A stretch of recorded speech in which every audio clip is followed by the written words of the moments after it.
Hey guys, welcome back. In this lecture, we are going to discuss about cryptocurrencies. What are they, and most importantly, why are they so famous? So let's get started. So what are cryptocurrencies? A cryptocurrency can be called as a digital or virtual money. It's not like virtual money we have in bank accounts, which remains the same excluding the interest we get, because there is not much difference. But this virtual money which we are talking about can be traded, sold, as well as can be bought for profits. The cryptocurrencies are secured by cryptography, which makes them nearly impossible to counterfeit or double spend. Actually, the cryptocurrencies are stored in a wallet, not a real one, but a virtual one. Now you can also store them in a virtual wallet, as we discussed, as well as it can also be stored in a physical wallet like a pen drive or a CD-ROM, which makes them super portable. Plus, as they are encrypted through cryptography, it is nearly impossible to just copy it and paste it on some other location. It's doubling it. So due to cryptography, it's nearly impossible to counterfeit them or double them.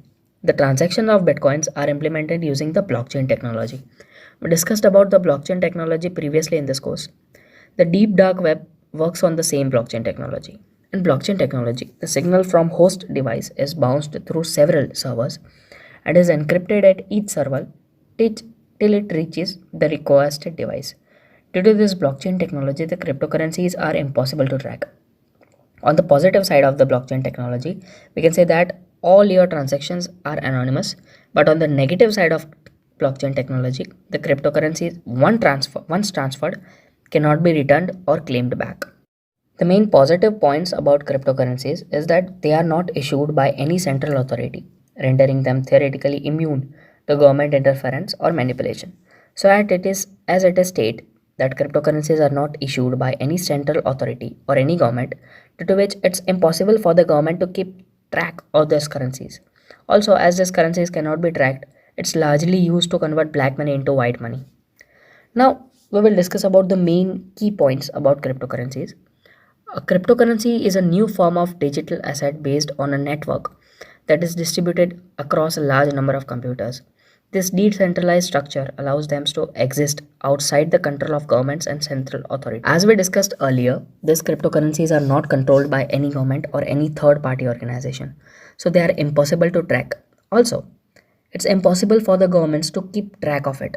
That's why they are used in marketplace of the deep dark web, totally anonymous, cannot be tracked. The word cryptocurrency is derived from the encryption techniques which are used to secure the network. Actually, the encryption method which is used to encrypt these virtual currencies is known as cryptography, due to which its name as cryptocurrency. Fact. The first ever cryptocurrency was made in July 2010, which was Bitcoin, which is also the most expensive cryptocurrency till date. It said that it was developed by Satoshi Nakamoto, who is a Japanese person.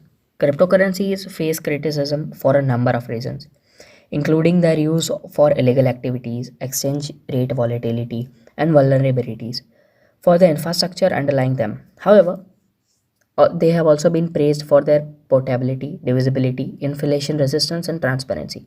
Yes, the criticism factor can be seen clearly if we consider the deep dark web, but if we compare them with the positive points, the cryptocurrencies seem to be important. Talking about its portability factor, we already discussed earlier that it can be stored in virtual wallets as well as in physical wallets like pendrive or CD-ROM. Thus, they are super portable. Cryptocurrency's divisibility factor is one of its main factors. People that have never used cryptocurrencies before might think that they are required to purchase a whole Bitcoin to transact with the new form of cryptocurrency. However, one Bitcoin is divisible into 100 million units, and its smallest unit is called a Satoshi. So it's not compulsory to buy a full single cryptocurrency as it may be costly, but you can buy them in parts. That's divisibility. The transparency factor helps in easy, we can say, buying and selling of cryptocurrencies. Why cryptocurrencies? Why actually we are talking this much about cryptocurrencies, and why are they very famous? Okay, for the sake of this question, we are only going to talk about bitcoins. So first, let's talk about its history. It was developed by Satoshi Nakamoto. It has high volatility, that is, its price can go up or down very rapidly. It was started in July 2010. Its starting price was 8 cents. Okay, that was 2010. But talking about 2020, its price is $16,563. That mountain high 20 million% increase, and that's not a small value. Let's say it's graphical form. So you see, people who have purchased bitcoins for 8 cents in 2010 have converted these 8 cents into $16,000 in just 10 years. Due to this high volatility factor, the bitcoins are being more famous and they are investing a loads of money in them. Fact, there are only maximum 21 million bitcoins in the world, and today there are around 18.5 million bitcoins in circulation. You guys, that's it for this lecture. We discussed about the origin and the basic points about cryptocurrencies. In the next lecture, we'll be discussing about the advantages and disadvantages of cryptocurrencies. See you there. Thank you very much.